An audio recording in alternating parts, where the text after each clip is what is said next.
Bien, comenzaremos ahora nuestra última clase. Entonces, veremos, quizás hoy día haré una clase más bien corta, tomando en cuenta el tiempo que tendremos nuestra clase presencial y qué podemos hacer con ella y qué podemos, digamos, discutir en clases, digamos. Entonces, ¿dónde íbamos y qué discutiremos hoy? Entonces, esencialmente hemos estado avanzando en muchos aspectos. Hemos ya cubierto casi todo el programa. Y la parte entonces que nos tocaría ahora un poco avanzar es terminar un poco o aplicar. Ya tenemos todas las leyes que hemos estado discutiendo este último tiempo acerca de los fluidos en movimiento. Hemos hablado de fluidos un poco en este caso, como vemos ahí, turbulentos y fluidos no turbulentos. Ujú. Y entonces, fluidos en los cuales podemos definir las líneas de corrientes, como el caso del laminar, y fluidos donde las líneas de corrientes son muy complejas y entonces dan origen a fluidos que llamamos turbulentos. Entonces, tratando de buscar algunas leyes, nuestra primera ley, la que hicimos fue suponiendo que el sistema esencialmente está en el caso de un fluido laminar, e hicimos también la condición que llamamos ecuación de continuidad, imponiendo que la masa se conservaba o no el fluido, digamos, el volumen del fluido se conserva al propagarse. Entonces teníamos que en cada punto del espacio uno puede definir la velocidad con que va el fluido. Vemos que con eso generamos estas líneas de campo y vemos simplemente que si uno hace que la masa se conserve, encontramos esta bonita ecuación de continuidad que nos dice algo muy importante, nos dice que el área por la velocidad, que tiene que ver con lo que llamamos el flujo, ¿ok? Que tiene que ver con lo que llamamos el caudal. Entonces, el caudal, que tiene que ver con la tasa de variación del volumen del elemento fluido, esencialmente el flujo que entra aquí, si está acá y es más pequeño, entonces tiene que ser más rápido. Si el flujo acá fuera más grande, entonces tiene que ser más pequeño, más lento, con el objetivo de conservar el área. Eh, Vimos algunas cosas. Bueno, las dimensiones del caudal, por supuesto, son metros cúbicos partidos por segundo. Y lo segundo que hicimos fue encontrar una ley de conservación muy, muy profunda, que es la ley de Bernoulli, motivado esencialmente por un fluido en el cual se ocupaba, por ejemplo, en cañerías. Vimos que esto nos podía entonces dar una ley muy profunda. Entonces, usando simplemente trabajo y que el trabajo se relaciona a la relación de energía cinética potencial. Eso, por supuesto, tiene que ver con la energía. Y después de trabajar un poco, logramos encontrar esta relación muy importante, que es la relación de Bernoulli, que nos da cuenta de cómo cambia la presión si se mueve el fluido, cómo se afecta de acuerdo a la altura. Y entonces va a ser esta cantidad la que nos va a permitir hacer cosas. En clase vimos algunos de estos cálculos, no terminé, pero está casi listo. También, bueno, revisaré un poco el efecto de Venturi, ahora un poco con más detalle, pero quisiera esta clase particular simplemente un poco más breve. Lo que haremos son simplemente aplicaciones de la ecuación de Bernoulli. Aplicaciones, aplicaciones en realidad de Bernoulli. Eso es lo que vamos a tratar de explorar, digamos, en esta clase. Aplicaciones de la ley de Bernoulli. Entonces trataremos de entender un poco qué es lo que hace, digamos, las aplicaciones de la ley de Bernoulli. Entonces trataremos de usar esta relación que está acá un poco más profundamente. Entonces, la primera aplicación es lo que llamamos, digamos, una bomba o lo llamamos un exprimidor, por ejemplo, exprimidor de líquidos o, o dispensador de líquidos, quizás es la palabra correcta.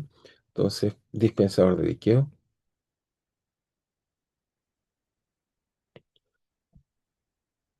Y quizás su aplicación o una de nuestras aplicaciones cotidianas, nuestra vida cotidiana es lo que llamamos simplemente, como llamaríamos una botella de perfume. Déjenme explicarles cómo funciona. Es decir, que lo que estamos hablando en este caso está acá, lo que quisiéramos es lo siguiente. Veamos acá. Si vamos acá, entonces, muy bien, y partimos acá. Esta es una típica botella, bueno, aquí hay muchas, pero típicamente vemos que hay estas botellas que son estas esencialmente como vemos acá, que tienen una especie de bomba, uno tiene un líquido acá, y por acá, cuando uno aprieta este lado acá, entonces tenemos, digamos, la salida. En este caso, bueno, es otro mecanismo, uno bombea de otra forma, pero esencialmente el principio físico es lo mismo. La pregunta es cómo funcionan estos dispensadores, si quieren verlo así, de perfume. Entonces, déjenme voy a tratar de sacar una foto de este que está acá. Entonces tenemos este dispensador de perfume, digamos, que es lo que hace y lo transforma en algo interesante. Entonces el problema de interés es comprender cómo funciona este dispensador y casi todos los dispensadores tienen el mismo principio físico que los describe. Entonces veamos cómo usando Bernoulli podemos explicar cómo funciona este aparato muy simple que tenemos acá. Entonces volvamos a la tablet y tratemos de entender cómo funciona este dispensador.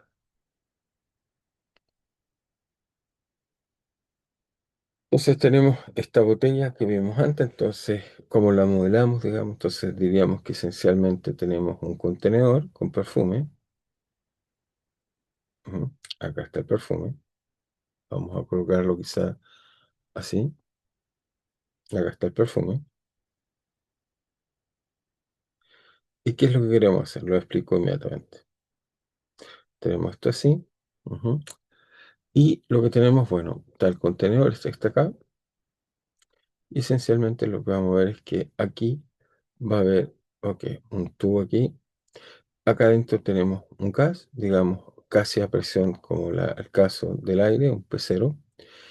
Y lo que vamos a hacer esencialmente es que acá tenemos nuestro sistema que apretamos, digamos, la bomba. Y cuando apretamos la bomba, entonces esto va a generar esencialmente un flujo con velocidad v hacia acá. Entonces uno esencialmente acá lo que hace es que aprieta este objeto que está acá y al apretarlo, entonces vemos que emerge, digamos, un flujo que va a salir hacia acá.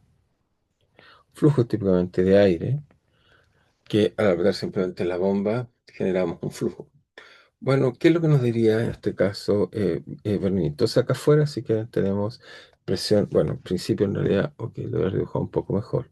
No lo dibujé también, voy a hacer un poquito mejor, voy a ver por qué. Es que en realidad, ok, debería ser así. Debería ser un tubo más gordo aquí y acá salgas. Y aquí salgas. Lo vamos a hacer con más cuidado, porque no lo hice con mucho cuidado. Y aquí salgas. Entonces, ¿cuál es la idea? Bueno, uno aprieta el fluido y entonces si hacemos, en este caso, esta acá, de aquí a acá, hacemos, digamos, Bernoulli. ¿Qué es lo que va a pasar en este sistema? Bueno, uno diría físicamente que tenemos que la presión en cualquier punto de esta línea más mg, perdón, más densidad por G por Z, más ρ por velocidad al cuadrado medios, tiene que ser constante. Entonces, como nos movemos a la misma altura, como consideramos la misma altura, entonces en realidad el término de ρ, G, Z no baja un rol. En este caso lo que vamos a tener es que P, por ejemplo, si colocamos dos puntos, un punto, coloquemos algunos puntos interesantes. Si tomamos un punto acá, por ejemplo, B, y acá toma un punto A, donde suponemos que es más pequeño, digamos, la sección donde está pasando el fluido. Entonces tenemos que PB, entonces tiene que ser obviamente más ρ g, digamos que hasta una altura cualquiera, llamémosla h, más ρ, velocidad en b, tiene que ser igual a P. En este caso, acá afuera, que sería, bueno, la presión, supongamos que afuera también está la presión atmosférica, PB más la salida del fluido. Y en particular en A, bueno, supongamos que en A tenemos presión en A, si pues estamos en el punto A que está ahí, más rho GH más rho BA, medios al cuadrado. Por supuesto, cancelamos algunos de los términos que están acá. Cancelamos este término con este término que está aquí. Se pueden cancelar sin ningún problema. Y entonces nos queda que la diferencia de presión, entonces nos va a quedar simplemente que PV más rho V cuadrado medios es igual a PA más rho B, en este caso, A cuadrado medios. Ujú. Y este entonces estaríamos perfecto para encontrar nuestro cálculo que estamos discutiendo. Entonces, si suponemos, digamos, esencialmente que vamos a hacer algún supuesto, digamos, que vamos a considerar que la velocidad, si la sección es muy grande, o sea, suponemos que esto es muy grande, y después pasamos a una sección muy pequeña, como la que está aquí, y esta se conecta con el fluido. Entonces, si esta sección es muy grande, entonces acá tenemos un A, llamémoslo B, y acá tenemos una sección pequeña, que es la que estábamos acá, que es del orden de A minúscula que está ahí. Entonces, por simplemente conservación del caudal, tenemos que AB por B en B es igual A, ok, por B, A. Entonces, esencialmente, si sacamos de aquí, vamos a contar que BB es igual A partido por AB por BA. Si consideramos que el área AB es mucho más grande que AA, ok, es un poco el truco. Si uno mira la sección en todas estas cosas, cuando uno ve es mucho más pequeña. Entonces, esencialmente, vamos a decir que B es mucho menor que BA. Si quieren, por simplicidad, para entender el principio de funcionamiento, lo aproximamos y decimos que BB es casi cero o cero. Por lo tanto, nos queda eso que está ahí, y al quedarnos casi cero, entonces nos queda que la presión en B es igual a la presión en A por, en este caso, rho B al cuadrado partido por 2. Entonces, si pensamos que en B el fluido esencialmente era aire, entonces acá podríamos pensar que la presión que está el sistema en toda esta zona acá, incluido acá en la zona que está el fluido saliendo, es la atmósfera. Entonces encontramos que la presión en A es la presión de la atmósfera. Voy a asumir que PB es aproximadamente la atmósfera. Esto es porque simplemente considero que el sistema está en contacto con el aire, así que la presión que está acá, que vemos en esta zona que está acá, que está el aire, esta está acá, así que todo esto está a presión atmósfera, pero cuando empujamos el fluido, entonces esa zona va un poco más rápida la velocidad, y encontramos que P en el punto A, donde está el fluido, es la presión atmosférica menos rho por, en este caso, simplemente hacer rho por B al cuadrado medios. BA, por supuesto, eh, B, BA es la velocidad del sistema. Entonces, como lo apretamos, el fluido se mueve, ahí va rápido, entonces V es grande. Entonces, si es grande, lo que nos va a ocurrir es que entonces, si es grande, entonces nos ocurre que la presión en A es menor, por supuesto, que la presión atmosférica, porque estamos restando. Esto va a hacer que, si quieren verlo, si uno tomara el sistema inicialmente, si esto está, ok, dejémoslo, no, si esto está sin que nadie lo apresione, lo colocaríamos así, la idea es que está así. Entonces veríamos que simplemente el sistema estaría todo a presión atmosférica acá. El fluido que está acá abajo está en equilibrio con esta presión atmosférica, y entonces estaría a esa altura esencialmente. Pero lo que ocurre interesante es que en este caso está acá cuando entonces fluye, cuando hay velocidad. Entonces vemos que entonces en esta parte de acá la presión que está en este punto acá es menor. Y esto entonces va a bombear debido a que se establece una presión PA menor que P0, va a bombear el fluido. Y lo que hace es que el fluido sube. Y si el fluido sube justo hasta acá, después lo que pasa simplemente es que como hay un flujo, entonces tratamos de aproximar entonces al punto A. Lo que estaría pasando es la imagen siguiente, y así como finalmente funciona el perfume o este dispensador de gotita. Entonces el fluido sube hasta acá, el perfume, por ejemplo, y al subir acá, Lo que pasa es que simplemente siente que está este flujo pasando aquí muy rápido. Y esto lo que hace es que toma partículas, colocámoslo así, toma partículas o átomos están acá y estas empiezan a ser dispensadas hacia afuera. ¿Ok? Y eso entonces en realidad lo que ocurre en este sistema. En realidad lo que está pasando es que cada vez que alguien aprieta, entonces cambia la presión y al cambiar la presión sube el fluido, pero el segundo efecto es que cuando pasa el fluido arrastra partículas. Entonces, anotemos esta idea. Cuando el fluido, si quieren observación, cuando, cuando el fluido tiene velocidad, baja la presión en A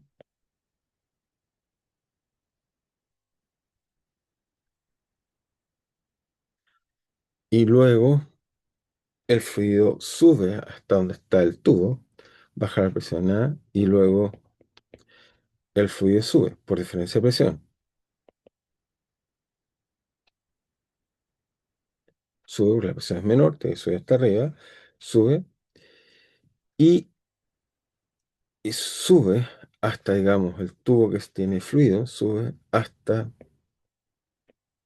donde está fluyendo el fluido, donde fluye el fluido. ¿Y qué es lo que ocurre? Que simplemente en las superficies, como toman, por ejemplo, un té o una bebida y soplan, van a ver que las partículas entonces empiezan a simplemente moverse. Entonces lo que ocurre es que entonces donde fluye el fluido y luego son arrastradas partículas del fluido. Y cuando son arrastradas partículas del fluido, estas salen y se dispersan. Y luego se dispersan. Entonces esta idea muy, muy simple que acabamos de ver, que acá, vuelvo a insistir, la podemos volver a mirar en el ejemplo que estamos mirando acá. Es eso lo que ocurre. O sea, cuando esto acá tiene un pequeño orificio, uno aprieta acá, pasa el fluido, eso bombea el líquido hasta acá y después simplemente lo arrastra y por eso vemos imágenes. Bueno, acá vemos, en este caso bombea de otra forma, pero hace exactamente lo mismo. Hace presionar, en este caso uno puede presionar el fluido y también eso empuja, digamos. ¿Ok? Pero todos estos dispensadores se basan esencialmente en usar ideas de Bernoulli, cómo podemos, digamos, avanzar, digamos, y empujar y hacer que esto cuando lo aprieten funciona, digamos, de esta forma muy, muy interesante. Así que vemos que Bernoulli nos permite explicar, digamos, un poco cómo funciona este sistema. Así que muy bien. Ahora quisiera hacer otro ejemplo. Entonces quisiera volver sobre, entender un poco más profundamente cómo funciona este tubo de Venturi que vimos en clase, pero lo vuelvo a colocar. Entonces queremos ver un poco cuál es ahora, qué leyes, si que tenemos leyes, si podemos contar leyes que nos digan cómo está funcionando este sistema, como por ejemplo pues con relaciones entre la velocidad o la diferencia de presión que hace que esto cuando pasa un flujo, como lo vamos a ver ahora, ahí coloca el flujo y vemos la presión. Entonces quiero volver y tratar de entender un poco más este tubo de Venturi, cómo funciona. Entonces para eso volvemos a la tablet y tratamos de entender con más cuidado cómo funciona el tubo de Venturi. Entonces volvemos acá y seguimos avanzando. Entonces esto vamos a tratar de aplicar a flujo o tubo de Venturi. Entonces, la idea esencial es que, bueno, voy a trazar otra figura. Entonces, en este caso tenemos, ok, acá un tubo grueso, sobre el cual, si quieren, tenemos un manómetro, un aparato que mide la presión. Esencialmente, un manómetro va a ser un fluido. Al subir y bajar el fluido podemos calibrar y ver lo que pasa. Esto mide la presión en este punto que está acá. Y después, si lo que vemos en el tubo es que baja y acá tenemos un segundo manómetro que mide esencialmente de nuevo cuánto es la presión acá. Y después, por ejemplo, podemos volver a abrir el fluido. Un poco esta es la imagen que tenemos. Entonces, ¿qué tenemos acá? Que acá tenemos un área A1, una velocidad B1, ¿ok? Y también tenemos una presión P1, por supuesto. Y acá, en esta zona de acá, colocamos un color para destacarla, esta zona de acá, vamos a tener un A2, una velocidad B2 y por supuesto una presión P2 que estamos midiendo por el de acá. Este es un poco el sistema que queremos estudiar. Entonces esta vez quisiera tratar de encontrar relaciones entre el fluido, digamos, cómo fluye de aquí a acá, qué está pasando en este lugar, como qué cosas podemos decir cuando el fluido está justo ahí en esa línea que está ahí. Entonces, de nuevo, simplemente uno diría, bueno, la idea esencial es fácil, es que aplicamos Bernoulli a una altura dada, por ejemplo, acá, volver a colocar acá, colocamos Bernoulli y lo aplicamos desde aquí en esta altura que llamemos Z, aplicamos Bernoulli en ese lugar. Si hacemos eso, entonces en el punto A tenemos que simplemente la presión en A tiene que ser en A1, sería la presión 1, más rho G Z1, muy bien, más rho, en este caso la densidad es la misma, rho por V1 al cuadrado medios. Y al total tendríamos P2, en este caso nos quedaría más rho G Z, que está a la misma altura, Z1, más rho B2, partido en este caso por 2 y esto al cuadrado. Entonces encontramos esta relación. Ahora, lo primero que vemos que de nuevo, como está a la misma altura, podemos simplificar el efecto del peso en la ecuación que queremos describir. Podemos entonces cambiar y no considerar este término que está ahí. Entonces, ¿qué nos da esto? Bueno, nos da una relación que la podemos reescribir acá. Nos dice esencialmente que P1 más rho P1 al cuadrado medios igual a P2 más rho por B2 al cuadrado medios. Pero B1 y B2, por conservación de la masa, están relacionados. Entonces, por continuidad, es decir, conservación de la masa,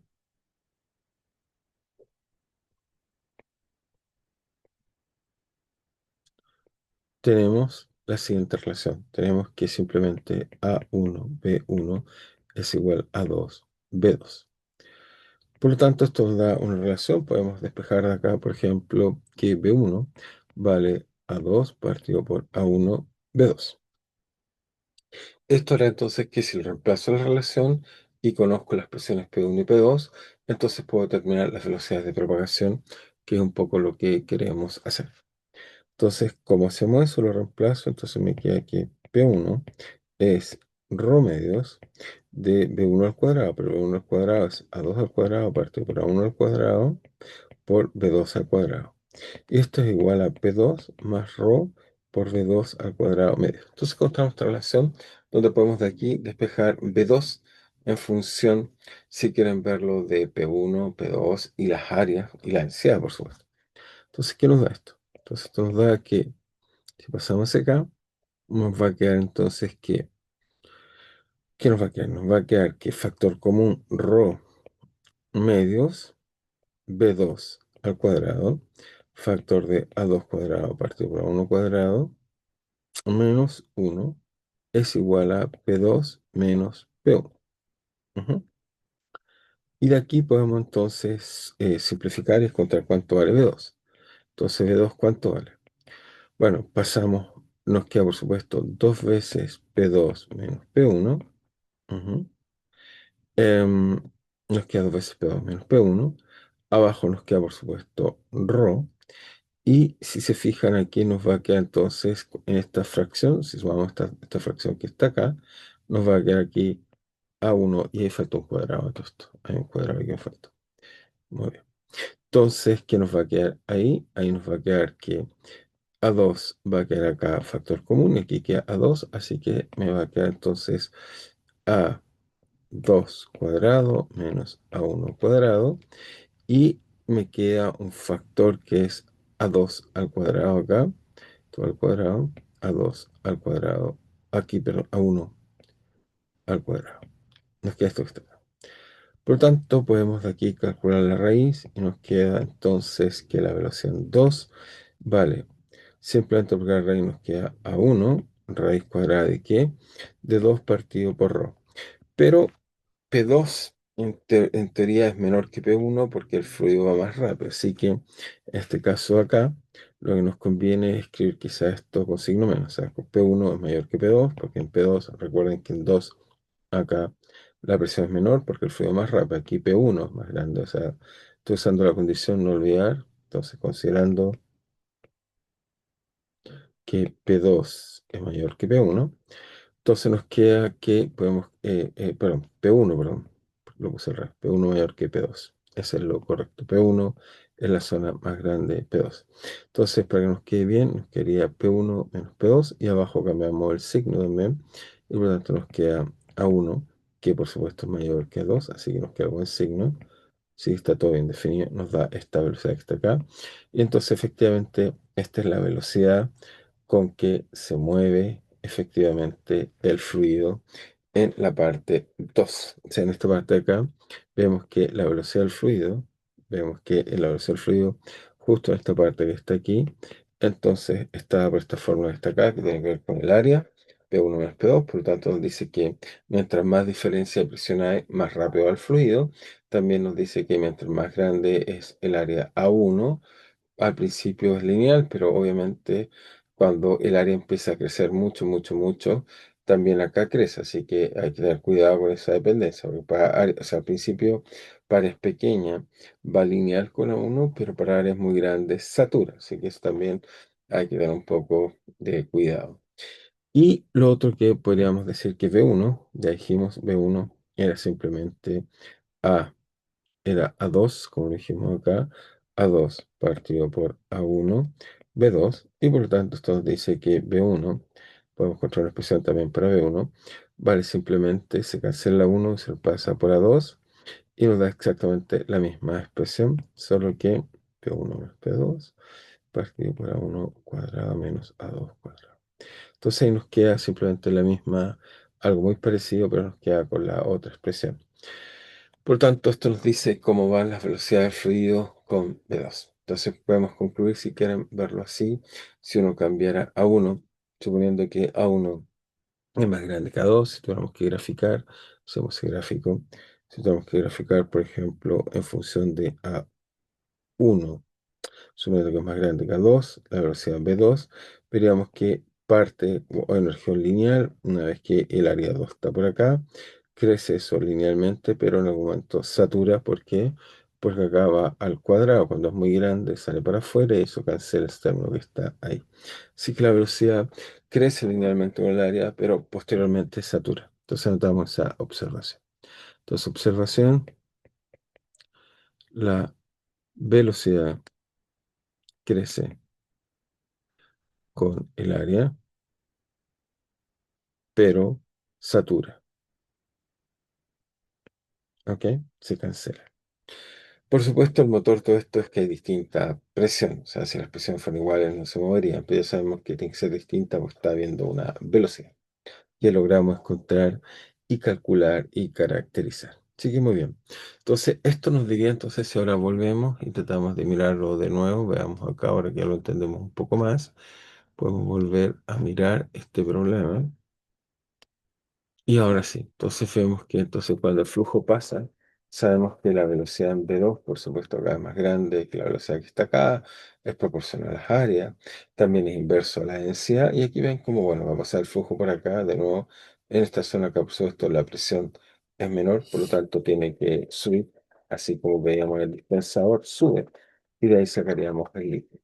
Así que las cosas funcionan tal como esperamos, así que este tubo lo describimos bastante bien. Así que, muy bien. Así que logramos, digamos, entender esta aplicación. Muy bien, quedamos contentos y logramos entender esto. Ahora quiero moverme a otro fenómeno muy interesante, que es el efecto Magnus, pero primero se los muestro. Entonces, vamos a estar el efecto Magnus. Ok. Aquí está el efecto Magnus. Para muchos, se ocupa mucho en el deporte. Este efecto en realidad es un efecto muy interesante que fue descubierto, bueno, por Magnus, pero en realidad Newton había también descubierto esto para entender cómo funcionan las pelotas de cuando uno juega tenis, ¿ok? Pero bueno, Newton es tan famoso que a colocarle un factor más quizás no hizo que fuera tan popular su resultado.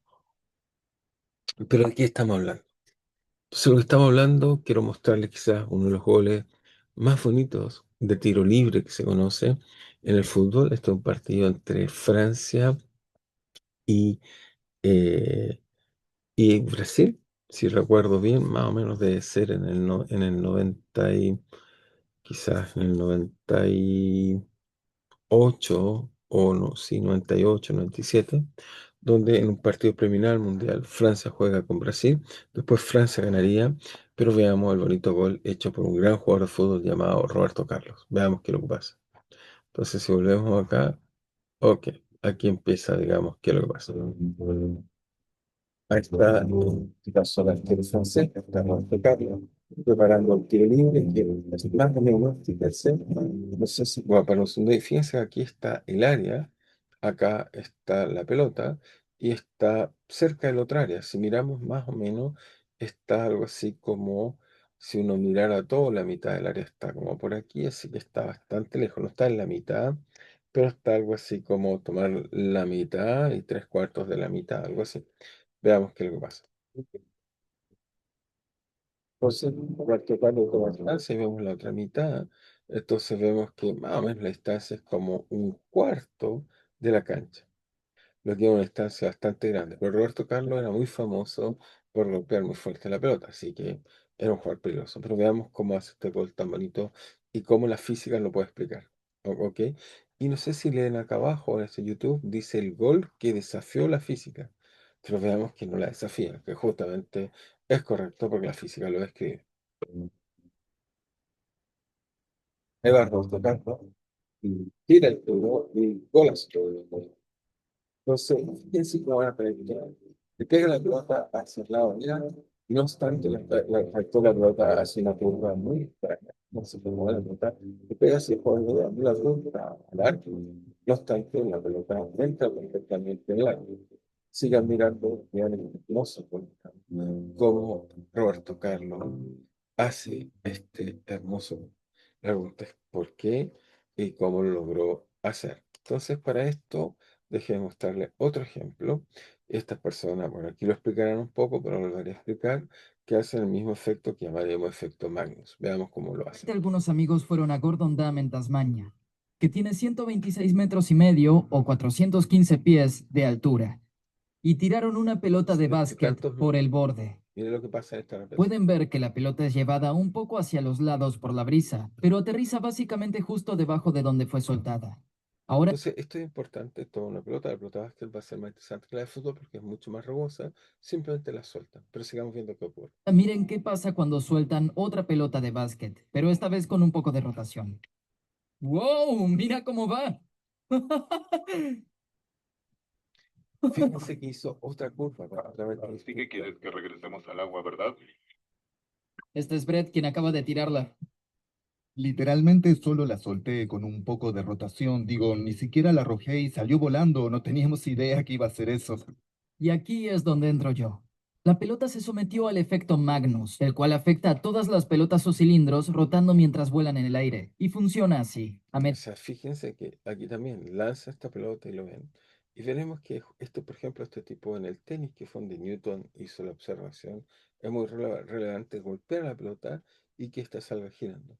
¿Por qué? Veamos. medida que la pelota toma velocidad, el aire al frente de la pelota va en la misma dirección que su giro, y por lo tanto es arrastrado junto con la pelota y es desviado de vuelta. El aire del otro lado se mueve en sentido opuesto al giro de la pelota, así que la corriente se separa de la pelota en lugar de ser desviado. El resultado final es que la pelota empuja aire en una dirección, así que el aire aplica una fuerza igual a la pelota por el otro lado. Y esto es conocido como efecto Magnus, nombrado por Heinrich Gustav Magnus, que lo descubrió en 1852. Por supuesto, Isaac Newton le ganó por casi 200 años, describiendo el vuelo de la pelota de tenis en la Universidad de Cambridge. Pero ya sabes, ya tiene suficientes cosas nombradas por él. Este efecto es muy importante en deportes como tenis, fútbol o golf, pero podría tener Y aplicaciones miren ese tiro libre. Alguien le pega y uno dice, ¿cómo puede golpearlo y llegar y entrar? Eso es el efecto Magnus. Es quizá uno de los ejemplos más clásicos, los llamamos los goles olímpicos. fuera del deporte. Tal vez. Este es un velero. Sé que no parece un velero, pero esas no son chimeneas. Son cilindros giratorios llamados rotores Flettner, y toman el lugar de las velas. Desvían vientos cruzados usando el efecto Magnus para impulsar el barco. Y esto es un avión con cilindros giratorios en lugar de alas. Usando este efecto, los cilindros logran mayor fuerza de sustentación que con alas tradicionales. Sin embargo, también generan mucho más arrastre, haciéndolos imprácticos. Este avión solo voló una vez y luego se estrelló. Pero el efecto Magnus está regresando. Este es un avión experimental de ala de rotor que logra sustentarse con cilindros giratorios. Y esta es la E-Ship One, que usa 4 cilindros giratorios, 4 rotores Flettner, para aumentar su eficiencia y reducir la cantidad de combustible que quema. Así que en el futuro, el efecto Magnus podría servir para mucho más Ok, que solo hacer volar pelotas. ok, veamos cómo este efecto es tan importante y tratamos de entenderlo un poco mejor. Sí, como vemos, este es el efecto Magnus. ¿Cuál es el efecto? Entonces déjeme explicarlo ahora. Entonces, coloquemos efecto Magnus. Ujú, efecto Magnus. Y como vemos, este efecto esencialmente, bueno, será famoso, bueno, es muy famoso, pero me gusta colocar, digamos, esta idea de colocar algún tipo de, digamos, de defensas por aquí. Y entonces alguien viene acá, le pega la pelota y la pelota hace una trayectoria muy inesperada, así, que bueno, entra, digamos, en el arco inesperadamente. ¿Ok? Entonces, la persona que le pega en este caso es, bueno, Roberto Carlos. Veremos cómo va a hacer funcionar esto cuando le pega la pelota y el efecto que le pega hace esta trayectoria tan inesperada. Como vieron, si se fijaron, la muralla colocada por los jugadores ni siquiera estaba cerca por donde pasa la pelota. Roberto Carlos le pegaba suficientemente bien para que este fenómeno no se viera, digamos, y no estuviera jugando ahí. Entonces, la pregunta es cuál es la física detrás de este bonito fenómeno. Entonces, veamos que Bernoulli nos va a explicar entonces el origen de este gol que desafía la física. Eso no es cierto. Entonces, veamos entonces cómo explicar esta trayectoria tan interesante. Entonces, cómo podemos explicar esta trayectoria. Entonces, esto lo vamos a usar efecto Magnus, que si me permite lo voy a dibujar acá. Entonces, la idea, bueno, primero que nada necesitamos una pelota rugosa. Voy a colocar algunas hipótesis porque no siempre, digamos, decimos todas las hipótesis, pero la pelota debe ser rugosa. Si la pelota habría sido muy lisa, este efecto Magnus cambia. Por eso a veces cuando muchos jugadores que son muy sensibles a este tipo de golpes critican, digamos, el hecho de que les cambian de pelota, es porque puede cambiar un poco el efecto Magnus y por lo tanto cuando golpean con efecto no logran hacer el movimiento que están acostumbrados. Entonces tenemos una pelota con rugosidad. Lo siguiente es que si le pega, en este caso, supongamos, está girando así y la pelota se traslada hacia acá. Entonces, ¿qué es lo que está pasando? Entonces, déjeme colocar el fluido. Entonces, para el fluido, entonces el fluido esencialmente se mueve hacia acá, la pelota avanzando, aquí esto va así, y por acá va así. En ambos casos, por supuesto, está siendo afectado, pero traté de exagerar un poco. ¿Qué es lo que está pasando? Si la pelota es rugosa, entonces la velocidad en esta zona de acá, llamemos B o A, o llamemos A ese punto que está ahí, A y B. Entonces, lo que tendríamos es que la velocidad en el punto A, la pelota va a arrastrar el fluido. Por lo tanto, el fluido, por supuesto, visto desde la pelota, el fluido se está moviendo con la velocidad, llamemos V0, como se está moviendo la pelota. Así que en A, la velocidad del fluido es V0, visto desde la pelota. Pero como la pelota aquí está girando, al girar arrastra el fluido aquí en esta zona de esta acá. Y al arrastrarlo, entonces la velocidad va a ser esencialmente, si la pelota tiene un radio R, hay que sumarle aquí simplemente omega R, y omega es la velocidad con que está girando la pelota. La velocidad con que Roberto Carlos, y ahí está el futbolista, que le da sentido al golpe para que vaya girando. Ahora en B, la situación es distinta. En B es porque la velocidad, en este caso, va hacia acá, pero el giro es opuesto, así que ahí la velocidad sería omega r. Por supuesto, en este caso estamos pensando que si nos da un sistema de coordenadas, llamemos si quieren en este caso, eh, si lo llamamos x, y en este caso estaría todo en menos y unitario, y acá está en menos y unitario. Y por lo tanto, esto nos dice que el flujo, y acá está la idea, nos dice que el flujo en esta zona de acá, la velocidad es mayor que la velocidad que está acá. Así que acá deberíamos colocar unas flechas más grandes y acá unas flechas más pequeñas. Por lo tanto, si aplicamos Bernoulli en esta línea de acá, que nos diría la física, bueno, apliquemos Bernoulli. Entonces, si hacemos Bernoulli aquí, entonces lo que haríamos es que por un lado tenemos que la presión en A más, en este caso, bueno, está a la misma altura, así que no colocamos la gravedad, colocamos simplemente sería que es ρ por v de A al cuadrado medios. Y al otro lado sería PV más ρ por v de V al cuadrado medios.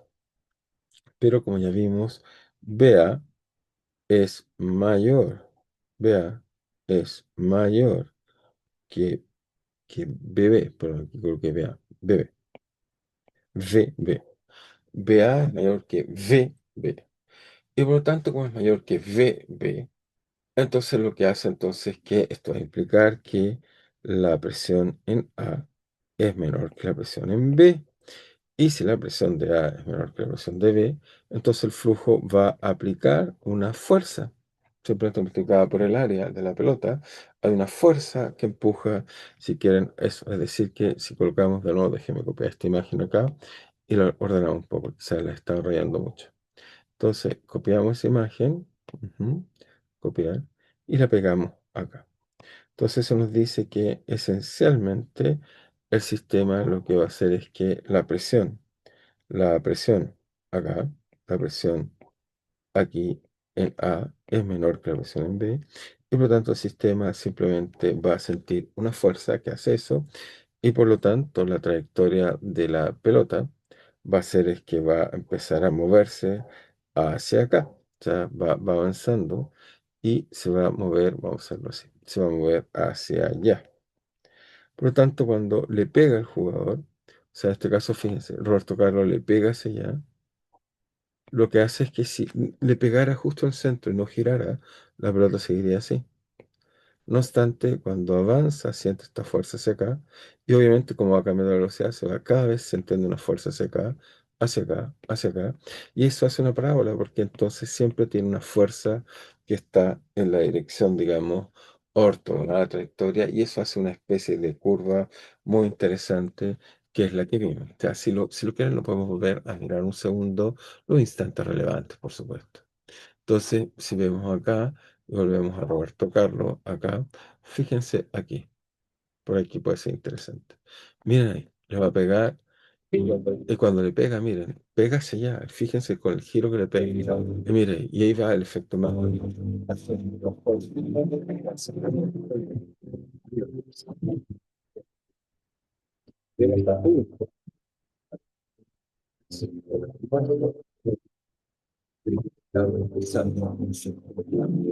Así que yo diría que el gol que desafía la física no, es el gol gracias a la física.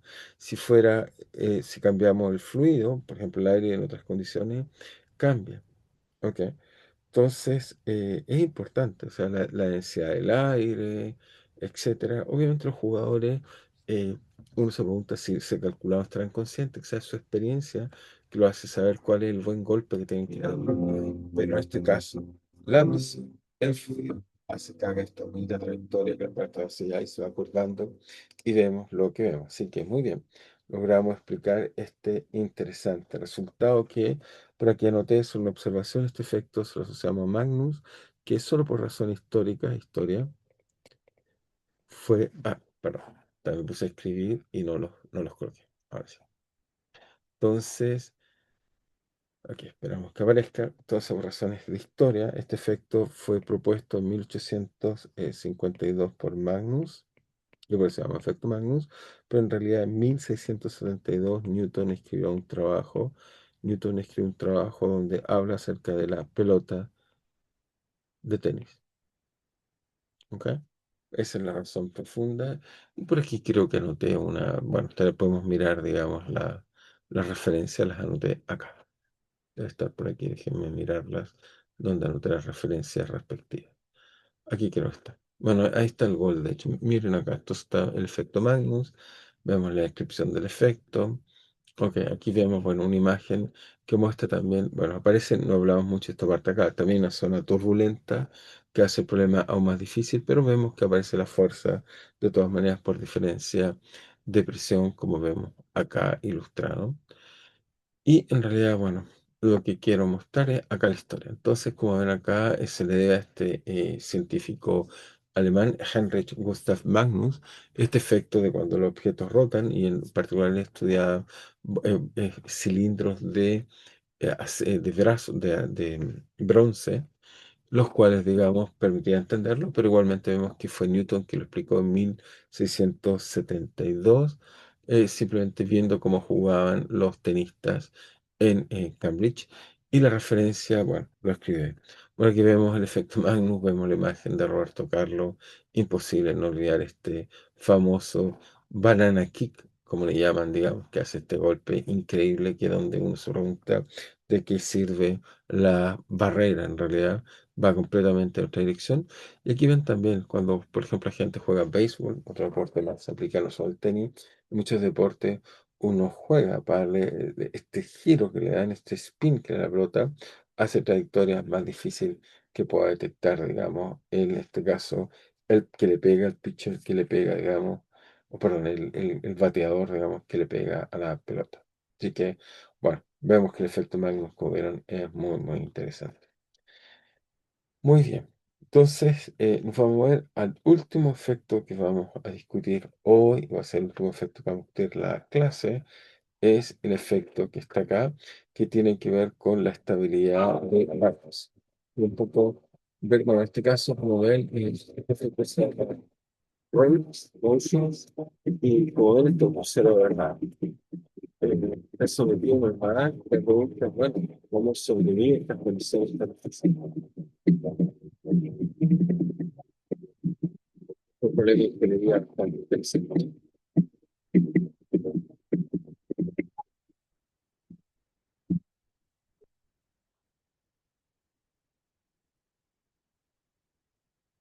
Así que la pregunta quiero hacer un poco, ¿cómo es la estabilidad y por qué es interesante? Bueno, acá también pueden ver, digamos, este es un contenedor, es un barco, veámoslo vamos a poner en borde. Imagine you're out at sea Fíjense, and the horizon looks deceptively ven barcos calm. Suddenly, your propagándote y ship ven begins to que lurch cómo se violently, mueve rolling side to estos side with contenedores. terrifying force. This isn't just bad weather or poor steering, it's called parametric rolling, a silent, Entonces, como ven, bueno, aquí están viendo caerse, digamos, los contenedores. Este es un problema complejo porque uno tiene, los barcos tratan de usar muchos contenedores. La pregunta es, bueno, ¿cómo es la estabilidad y qué es lo que pasa en esto? Entonces, complex killer quiero usar un poco las ecuaciones que hemos estado estudiando para entender cuándo un bote es estable adecuadamente. Pero veamos entonces lo que pasa. of cargo ships. This phenomenon has wreaked havoc for over half a century. Within seconds, massive container stacks can topple like dominoes, hurling cargo into the abyss. Every year, approximately 1,480 containers vanish into the ocean. Fíjense la cantidad de contenedores que decaen. Dijeron mil y tantos, digamos, ok, está viendo, pero no tenemos la imagen. Decaen muchos contenedores y por lo tanto, bueno, es un problema difícil e interesante de entender. Entonces, la pregunta que quiero hacerme es cómo entender que un bote, un barco, es estable. Entonces, déjeme volver. Entonces, vamos a hablar un poco de la estabilidad y esto va a ser lo último que vamos a discutir, un poco la estabilidad de barcos.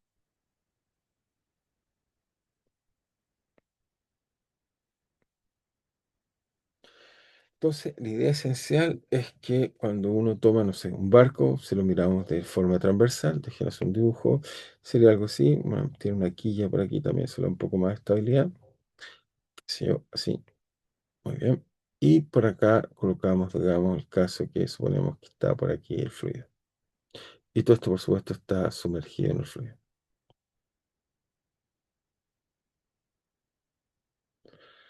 Muy bien. Entonces, lo primero que uno debiera hacer y pensar es que, bueno, el barco, por supuesto, tiene su centro de masa aquí.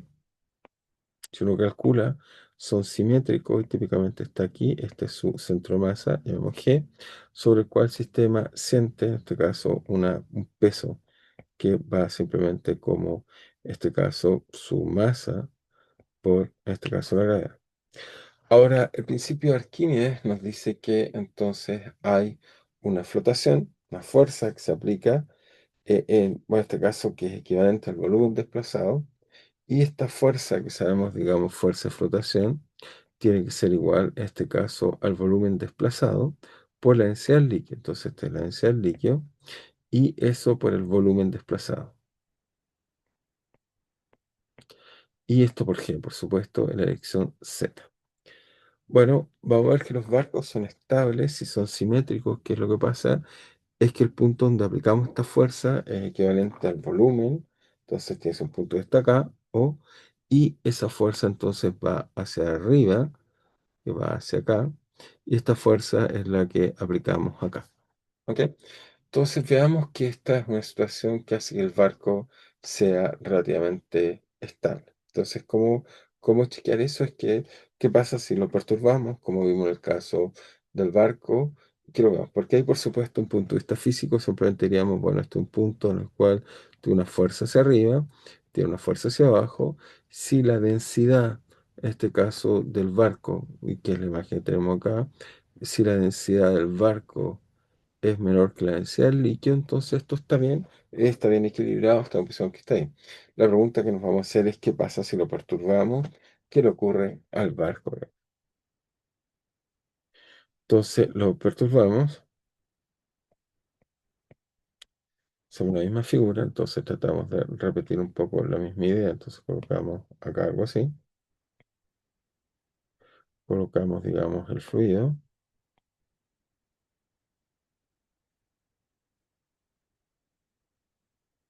ujú, y ahora colocamos el barco, pero lo perturbamos un poco. Entonces, si lo perturbamos un poco, y nos queda ahora, si quieren, voy a dejar así. Está aquí. Voy a exagerar un poco. Esto está así. Bueno, ay, no nos queda tan bien. Ahí. Bueno, no me queda tan bonito, pero ok. La idea se entiende. Entonces, en este caso, si seguimos calculando, la gravedad sigue estando acá. Y sobre ese punto que está ahí, aparece, tenemos G, el peso hacia abajo. Ujú. El peso del barco. Pero en este caso, el punto de flotación tiene que ver con respecto exactamente al volumen desplazado. Así que en este caso, el punto de flotación donde se aplicará la fuerza va a ser exactamente por aquí. Vámonos. Y este punto está acá, nos va a ejercer una fuerza hacia arriba, que es la fuerza de flotación, que en este caso, por supuesto, va a ser proporcional al rol líquido, pero va a tener un volumen deformado, colocarme tilde por G en Z. Por tanto, tenemos una fuerza así. Si lo miramos desde el punto de vista del centro de masa, ¿ok? Veríamos que entonces, si nos paramos en el centro de masa, diríamos que en, en el sistema centro de masa, entonces tendríamos el sistema centro de masa. ¿Qué es lo que tendríamos? Tendríamos simplemente que el torque en punto G, este G que está acá, si lo calculamos ahí, nos diría que simplemente sería R cruz la fuerza de flotación en el punto O. Y como vemos en este caso, si hacemos el torque de aquí a acá, digamos, esto nos va a dar una fuerza simplemente que usar la mano derecha hace que el sistema vuelva a enderezarse. Haría que el sistema se endereza. Entonces, en este caso, el torque volvería a girarlo así. Y fíjense, cuando queda de nuevo vertical se hace cero, porque la fuerza de flotación siempre está hacia arriba. Es decir, que si quieren, si uno colocara estos dos puntos, veríamos que en un instante G está acá. El punto O, si quieren, está por acá, después está acá, está acá. El punto O siempre se va a ir moviendo de tal forma, bueno, quizá en mi imagen no lo hice tan bien, pero siempre se tiene que ir moviendo de tal forma que va a terminar en la vertical tal como está acá. Entonces el sistema se gira de tal forma que terminará en la vertical. Entonces el torque estabiliza la posición del barco.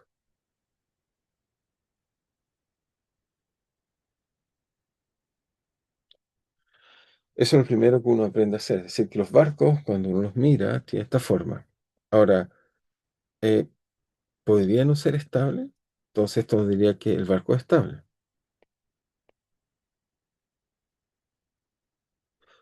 Y la pregunta es, ¿puede ser no estable?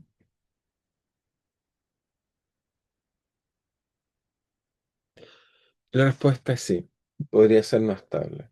¿Y cómo podría ser no estable? Imagínense que dibujamos de nuevo nuestro barco, lo diseñamos, pero a alguien se le ocurre hacer un barco muy moderno y lo diseña, supongamos, muy asimétrico. Por ejemplo, así. Estoy exagerando, pero supongamos que lo diseña muy asimétrico, tal como este está acá. Y dice, ¿por qué los barcos son simétricos? Bueno, la razón es, de nuevo, la física. Nos dice que en este caso, la flotación, entonces el G estaría acá. Y si esto está sumergido, ¿ok? Como está sumergido, entonces ahora la flotación tomaría esto y nos daría un punto, supongamos, por acá.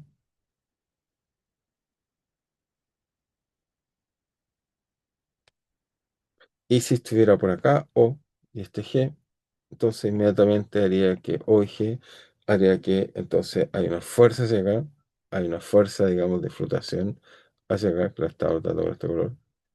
Hay una fuerza F de flotación. Y lo que haría en este caso es que el barco inmediatamente se movería y quedaría en una posición muy incómoda. Quería algo así. Y obviamente eso no queremos que pase a un barco. Entonces lo primero que uno aprende es cuando uno diseña un barco, es que este tiene que ser de tal forma que coincida siempre, en este caso, bueno, tendríamos acá el G. Está suponiendo que el G, el centro masa, lo estoy poniendo acá.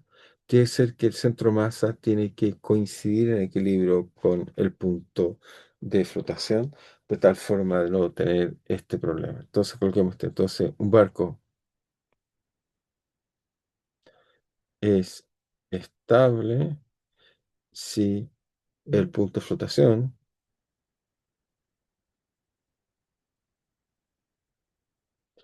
en equilibrio está en el mismo eje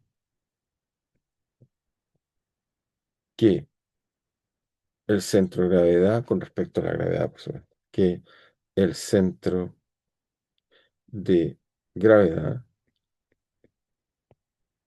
respecto a la gravedad. Eso es la imagen que tenemos acá. Por eso los barcos, se nos miran, son simétricos. Son cuidadosamente hechos simétricos para que coincida bien en este caso, el centro de gravedad y el punto de flotación. Si no, el barco va a tender a girarse mal y no volver a enderezarse. Si miramos y lo miramos por última vez, el ejemplo que estábamos mirando, vemos que a pesar que, bueno, tenemos toda esta complejidad de la dinámica que estábamos viendo acá, vamos a volvernos a colocar acá, vemos que efectivamente el barco, a pesar de estar siendo perturbado fuertemente por circunstancias, logra reponerse, trata de colocarse en su posición correcta de porque, porque según tu ocupación, en equilibrio va con el centro de la nave. Esto va a tener que vector que lo va a llevar a la buena posición. Ahora, es una gran experiencia, pero la sistemación va a llevar a su buena posición si es que fue bien diseñado. Muy bien.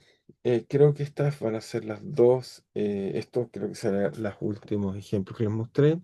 Les quería mostrar un poco cómo las ecuaciones de fluido y cómo la física, espero que hayan aprendido, nos permite entender el mundo que nos rodea. El mundo no es magia. El mundo que nos rodea tiene explicaciones y la magia la podemos entender a través de la física. Así que, bueno, pues ya vamos a seguir tratando de aprender el mundo que nos rodea. Muy bien, cuídense y espero que haya sido un buen curso para ustedes. Nos vemos.